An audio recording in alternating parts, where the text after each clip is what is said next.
Welcome to Real Talk, Real People, Real Solution. I am your host, Dr. Tracy Gunn, and I want to say we are back with part 2 of From Prison to Purpose, Providing Hope for the Hopeless, with our special guest, and I'm just going to introduce him one more time, Mr. or Pastor Stephen Barbee.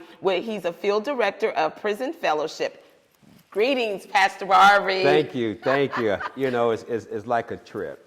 And, yes. You know, being on this train with you today, I know God has packed us and brought us together to bring real talk, real people, real solution to our community. Yes. And again, I appreciate you taking time out of your busy schedule. And so we're actually on part 2 of our topic. And so we wanted to kind of do a little curve here. Mm-hmm. You being the field director of Prison Fellowship, I would like for you to look in our camera and talk to those individuals that may be thinking about volunteering, yes.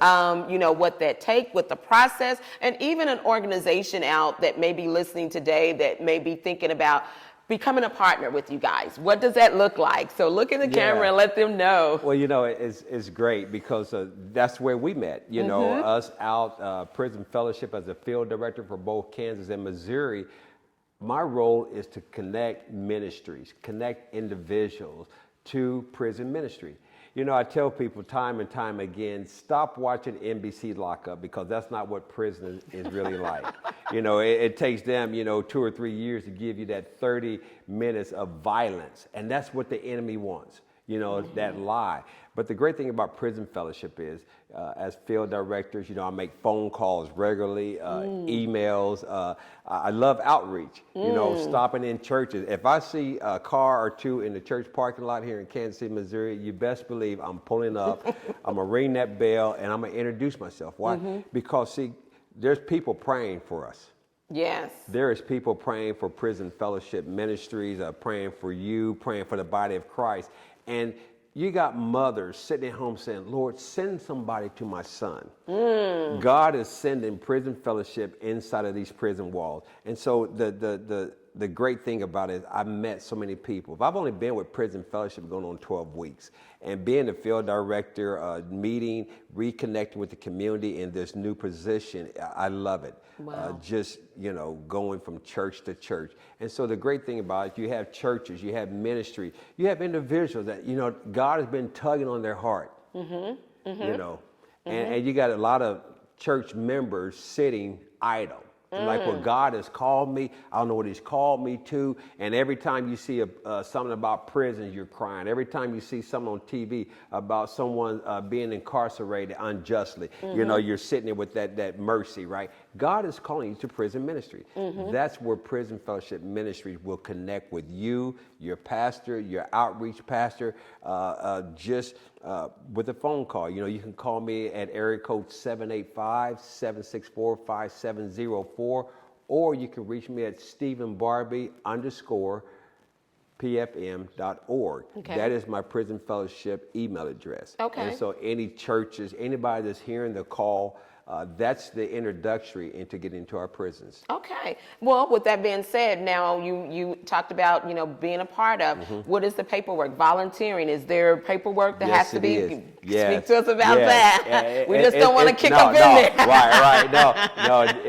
Once you have a desire, I would take down your information, your contact information, your phone number, email. And once I receive that from you, your church, the outreach pastor or minister, I will forward that to our coordinator, and I'll forward all that documentation to her, information. What she does is she will send you an application.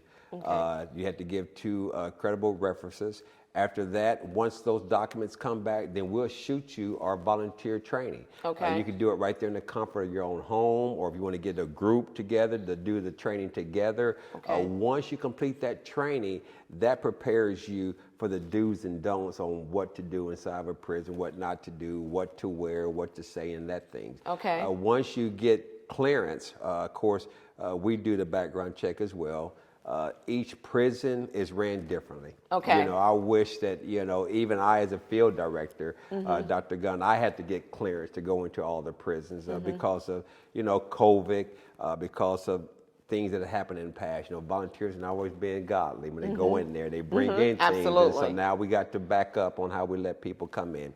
And so even with me as a field director, I have to submit paperwork. I had to submit references to each prison that I desire to go in as a field director. Oh, wow. Yeah. And so the other question that I would like to, is prison fellowship just for men or is it for? Oh, no. Okay, that's no, okay. See, the great thing about being a field director in this region, here in the Kansas City land area, is roughly there's about 5 prisons within 35 to 50 minutes of Kansas City, Missouri.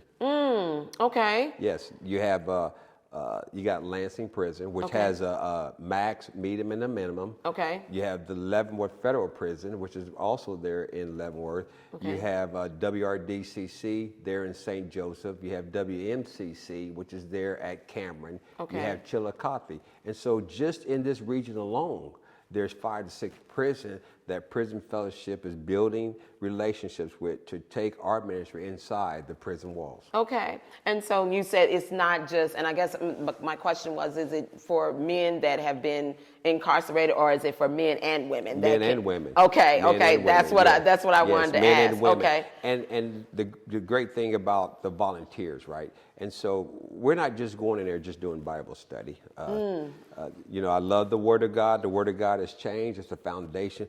But our ultimate goal is to carry our academy into these prisons. Okay. See, the academy is, we have a tier 1 and a tier 2, where we actually prepare the volunteers that can commit. I'm looking for ministry teams, not individuals. You know, your church is sending a prison ministry team because you and I both know going in and out of prisons, you can get burnt out, you can get tired. But say, for example, you know, Baptist Church, AME, you know, they have a ministry team of 6 to 10 people where we can say, you're going to come underneath Prison Fellowship Ministry, and then we're going to give you the tools to teach our academy program. I mean, that material, oh my God. I mean, it is a full 12 to 14 month program.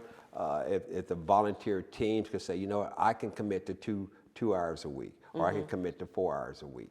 You know, that would really begin the change process with our loved ones. Okay, and so you said you're looking for teams, not so much as for individuals. Yes. And with the academy, what are some of the courses, or what is involved in? I mean, just resume building, inside outside dads, thinking for a change, just to name a few. You know, because I believe if you change your thinking, you change your outlook. You change your outlook, you change your outcome. You see a lot of individuals, their thinking has got them incarcerated. Okay.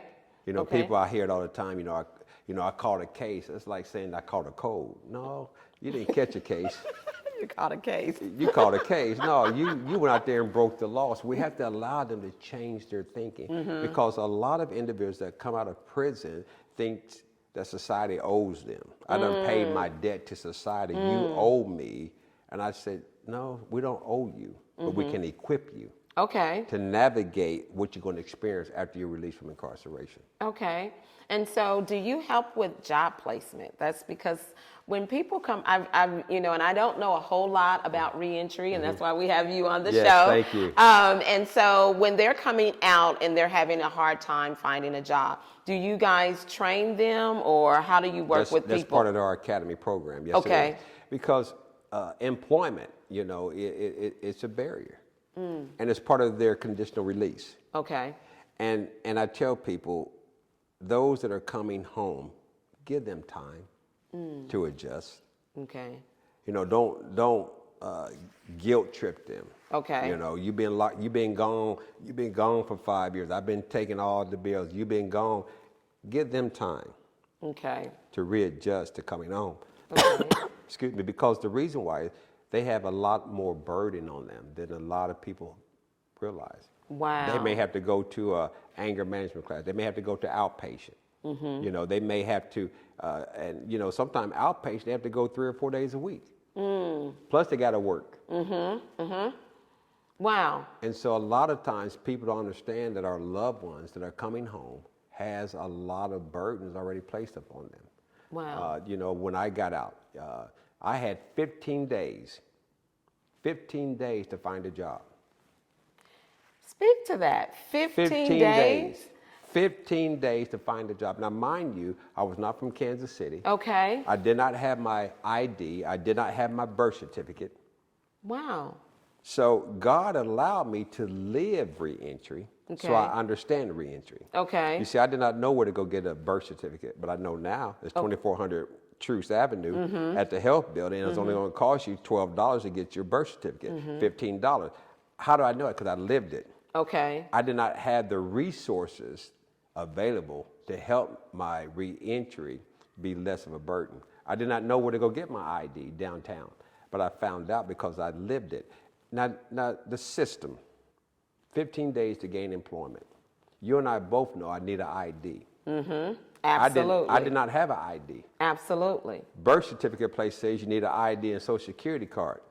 Social Security says you need an ID and a birth certificate. Wow. DMV says you need a birth certificate and social security card. See how the cycle is? They keep you running around. If you do not have an advocate or a voice to serve the people, they get frustrated. And I hear this all the time, Dr. Gunn. I just should go back. I should just go back.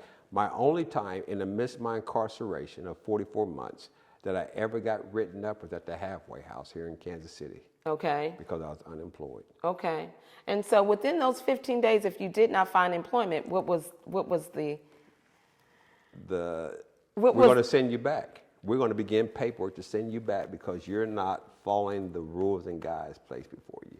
And that's where ministries, reentry organizations here in Kansas City, and there's a lot of them here.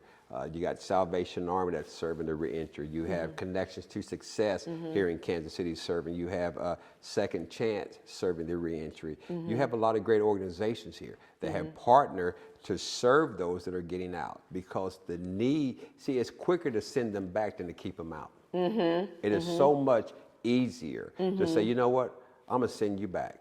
Wow. Because you're problematic. Well, they're not as problematic because their barriers are much more. You know, I never forget the first time I went on a job interview, and the only reason why I did not get the job is because I was a felon. Wow. That's the only reason. It Wow. wasn't because of my education. It wasn't because of my experience. Because I was a felon. Wow. And so I learned at that moment. I never forget, as I was leaving, the young ladies, I asked her one question. I said, if I wasn't a felon, would you hire me? She said, most definitely. I said, thank you. She said, thanks. She said, sir, we can't hire you. But see, my mind is already made up. I'm staying out. And I told her, thank you. She said, but why are you telling me thank you? I said, because there's a yes calling my name. You have to understand. You got to understand when individuals get out of prison, they do not know how many no's that they're going to have to face. Because as a man, you said, you know what, I don't like somebody to give me a handout. Right. And I train people in the midst of my mentoring, my life coach. I train people this. I said, listen, for every no, you know what your payment is? Because you want to give them something, right? Give them a thank you. That's good. Give them a That's thank you. good. That's your payment. Sir, we can't hire you because you're a felon. Sir, we can't hire you because we're full. Sir, we can't. No. And so for every no, give them a thank you. That's my payment. Wow. And see, the power of this is make sure you got enough thank yous in your pocket because you never know how many no's you're going to face. Wow. Because if I cannot give you a thank you after a no, then I get disappointed. I get discouraged. So I tell individuals, just keep enough thank yous for every no. Wow. Because as every no is getting you closer to your yes.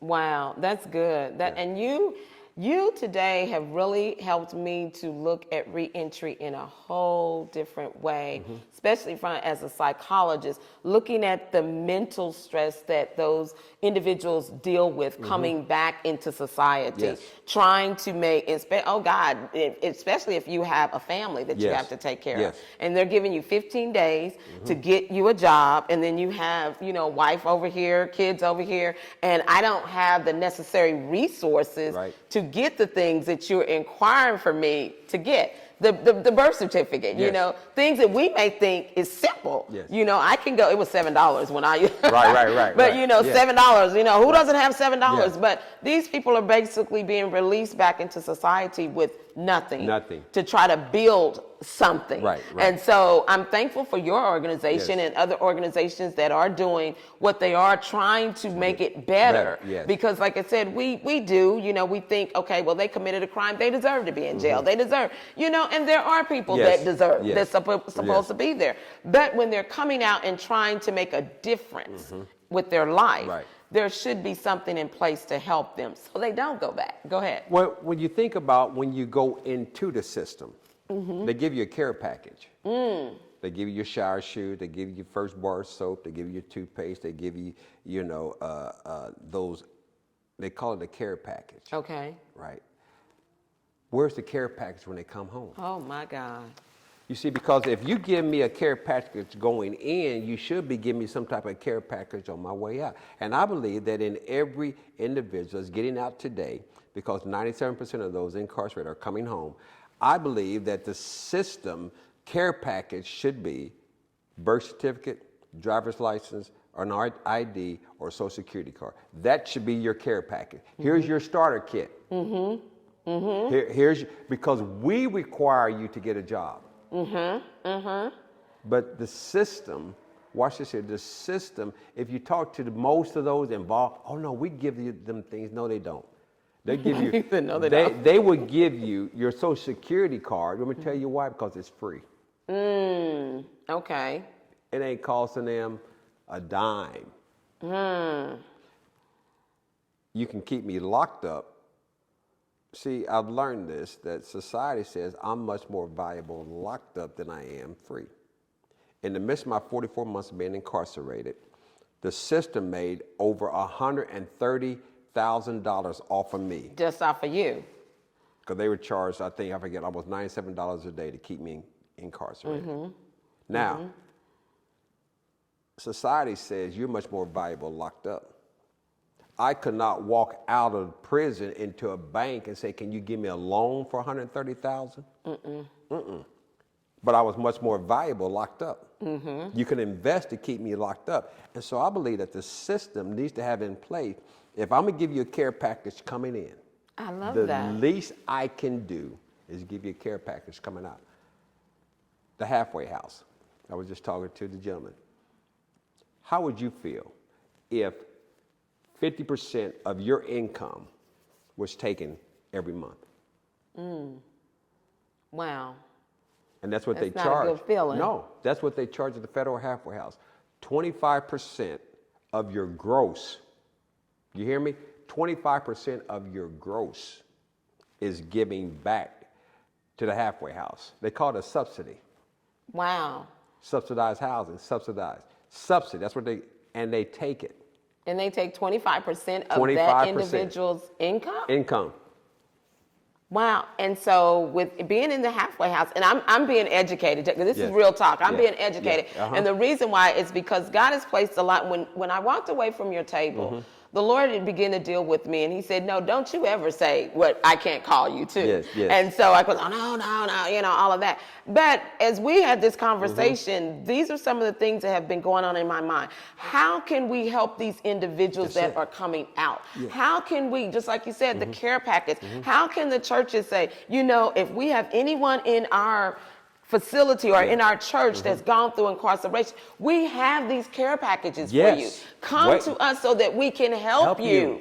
Oh my God. Oh my God. A $26 investment, $27 investment. Social Security card, remember I told you is free. The ID, $12, birth certificate, $15. If every church says we're going to put in our budget, just that alone. Just that alone. You can go to AME church, you can go to the Baptist church. Listen, and if it was put on a website of resources available. Wow. It will serve the need. You see, because there is a need. It's a huge need. Yeah, and the thing is that society has said, I'm gonna, wash my hands of that. But listen, that would be a game changer. Now, if you can imagine, my first paycheck. Now, mind you, I was only making $9.50 an hour. I was working overtime. I could work up to 59 hours because I couldn't stay out of the halfway house 60 hours a week. I could work up to 59 hours. I never forget my first subsidy. I still got the checks as a reminder. Before taxes, my gross, I had to give back to the federal halfway house $322. Now, mind you, taxes, because I was locked up, I was not a providing child support to my children's mother. So at that time, I was paying like $635 a month for child support. So there it was, $365 plus $322 plus my taxes. Wow. Ain't much to live on, is it? No, it's not. But that's the system. And I'm going to stop you right there. Lord is talking to me. It's almost like they want you to fail. It's the system has been designed for you to fail. Yes, it is. They release you. Yeah, we're going to give you this release, and we're giving you 15 days to find you a job with no resources. No, So in the back of your mind, it's like, okay, I'm on this time clock. Yes, you are. I have to hurry up and find these things. But if I don't find them, what's my next recourse? And if I don't have one, then I'm going to go back into the system. That's right. My God, today. Yes. Do you hear this today? Yes. Real talk, real people. Do you hear this today? We need to come up with the churches, organizations. Yes. Pastor Barbee is on Real Talk. Yes. We need to come up with a system that if you have someone in your organization or in your church that has been through incarceration, why not come up with a reentry package? That's it. Why not come up with a care package to get them started, to keep them? We talk about deliverance. I'm going to take a turn. Now, we talking about deliverance in our churches. Why not keep them delivered? Why not keep them set free? By having the tools and the means in place to keep them on the road of recovery. That's it. Oh my God, you have really just educated me today. You know what? We're partnering. Yes. We're going to partner and we're going to do some things because at the end of the day, you said, it's not just about Bible study. We need to teach people how to live. That's it. That's part of it. The Bible study is part of it, but we need to teach them how to live. And we're not doing that. No, we're not. And the sad part about society is, you've probably seen or heard this, right? And they'll call me and say, Mr. Stephen, do you have one of them felony-friendly job lists? Okay. Do you have one of them felony-friendly housing lists? And I tell people this, tear those up. Let me tell you why. Okay. You're identifying yourself off of that felony-friendly list. Because they say, well, sir, miss, where'd you get my name? Oh, I'm sitting here and I'm going down this felony-friendly list. You just identified and told them that you're a felon. I tell people, please tear those lists up. If you know an employer that's willing to give those that had come out of prison a second chance, just say it's a job available or a job opportunity. But why do we segregate or label ourselves as a felon? You get a felony-friendly housing list. And you got landlords out here, listen, you got some dirty landlords here in Kansas City. There was one, he would ask you, how much do you make a month? And that would determine what the rent is. Because he knew as a felon, you had to have housing as a part of your release, conditional release to stay out. And so he was taking advantage of people. That's why I say, please tear those lists up and just be available to serve our community. See, and that's really good right there, because I've even, being a counselor, I've even had people to tell me some of those lists, even the information is not even up to date. I know. It's not even up to date. You know, phone number's been outdated 2 years, 10 years, and we're giving out these lists to people. And again, setting them up for failure. That's it. That's what you're doing. You're setting them up for failure when we need to be trying to keep them on the pathway of recovery, on the pathway of getting themselves back into society as an operational person and individual. I am so thankful for you. I mean, you have really educated me again on a lot of different things. And like I said, me in ministry, yes, I've looked at, reentry. I've heard people going into the prisons, but I didn't it know it from the depth of your story and the things that you have encountered, and how when you got out, the 15 days, you got 15 days, Yes. you know, to get a job, and if Yes. not, you know, you're going back. Yes. And then on the same token, okay, we have a Social Security card for you, it's free, but I don't have money to go over here to get, you know, a birth certificate. I don't have money to go over here and get this other document you Yes, want. yes. So why not? I'm going out. I'm gonna. You know what? I'm gonna look in this calendar, in Yes. this camera, and I'm challenging. Yes. I'm challenging the churches. I'm challenging the organization, and I'm going to be one. I am going to start a care packet for Thank when you. they're coming out. Amen. I'm going to start, Yes. and I actually have a ministry. It's Dr. Tracy Gunn Ministries. Yes. We're going to start a care packet for those that are coming out, and if you are needing some type of assistance when you're coming out from reentry or being Yes. incarcerated, please look me up at Dr. Tracy Gunn Ministries, and you can even call us or even email us at drtracygunnministries@yahoo.com for some information. And so I just want to say, oh my God, this is really, because I'm about to cry, because I was one of those individuals that yeah, they need to be incarcerated. Yeah. No, they don't. There are people that are really trying. There are people that need to be back with their families. You know, even children are impacted. Yes. You know, we don't even, that's a whole nother, that's a whole nother segment. Yes, it is. Children are impacted by their families, their fathers being locked up, mothers being locked up, and then to come out and have no resources. Yes, yes. We need to change that. Yes, we do. We need to change that. Change agents, right? Yes, we need to change agents, and I'm challenging. That's my challenge today. You know, I'm challenging you, and if you want to give your information again on how people can get in contact with you so that they can have care packets coming out. Go ahead. Sure. It's Stephen, that's STEPHEN _Barbee, BARBEE @pfm.org, or you can reach me at Rev Barbee, that's REVBARBEE @gmail.com. And of course, my phone number, area code 785-764-5704. I want to tell you, Dr. Gunn is there. Real talk, real people. And I know that we brought some solutions today. I believe we have. I mean, because you have enlightened me, and I'm quite sure you have enlightened our audience on how they can get in contact with you, as well as how they can get some things rolling in their organizations and in their churches. Yes. But at the end of the day, we need to help these individuals. And again, Pastor Barbee, thank you for being on Real Talk, Real People, Real Solution. And I want to say thank you to Preach the Word Network for allowing us to be on their great network, as well as to Space KC Mental Health Services, and to our sponsor, M Financial Solutions. This has been Real Talk, Real People, Real Solution with your host, Dr. Tracy Gunn. God bless.